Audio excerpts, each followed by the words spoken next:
There is a tendency in people of faith to become protective. Motivated by fear, we worry and grow nervous. We retreat into hoarding, protecting, and then lose our courage. We risk nothing and gain nothing in the process.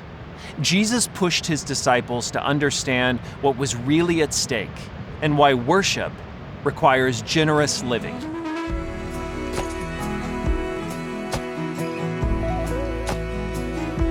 Most people think of worship as just songs and music.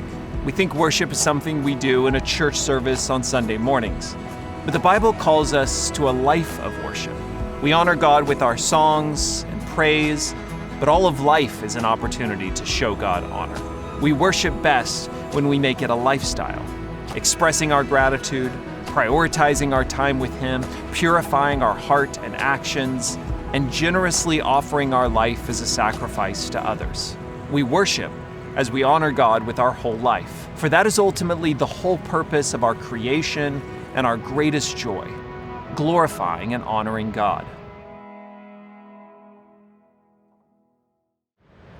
Jesus told a parable about 3 servants who were each given bags of silver to steward while their master was away.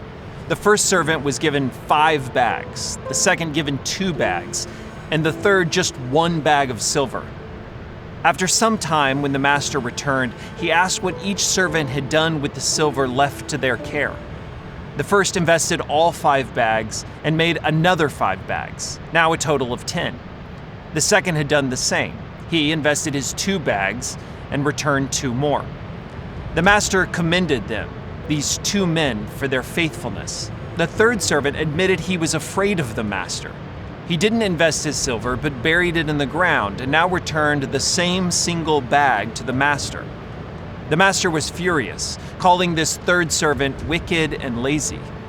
The master explained, "To those who use well what they are given, even more will be given, and they will have an abundance. But from those who do nothing, even what little they have will be taken away." It is one of Jesus' most serious parables.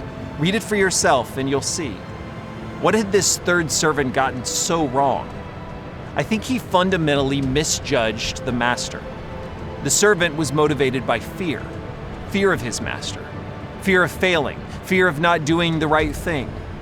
Because of that fear, he hoarded what he had been given and risked nothing. He had done nothing to honor his master and returned only what he had been given. He had failed the entire assignment because he misjudged the master. Probably like you, no one has recently handed me a bag of silver, which I buried in the ground. But I know what Jesus was talking about. I've seen it in myself, as you probably have yourself as well. I've avoided risking things in my life. I've settled for protecting what I have. I've feared getting things wrong and then done nothing as a result. I've misjudged the master as well. We all have. When we see God's grace as something to be afraid of, when we imagine Him as an unjust and unkind master, we get so much wrong. God doesn't give us His grace to test us. He gives us His grace to free us. He calls us by what He has freely given us to risk things, to give things away, to live by faith. We honor Him by living boldly in this world, falling back on His mercy and goodness, hoarding nothing to protect ourselves. God's people should not live in fear. They don't live small, terrified, protected lives. That's no worship at all. That's no honor to the God who has already given us all things. We worship best by trusting His grace and goodness. We give away what we have, share what He has blessed us with, risk everything on His grace, and receive in return more than we could have ever protected for ourselves. That is the remarkable promise of this passage. Worship and live by giving away, and you will have more.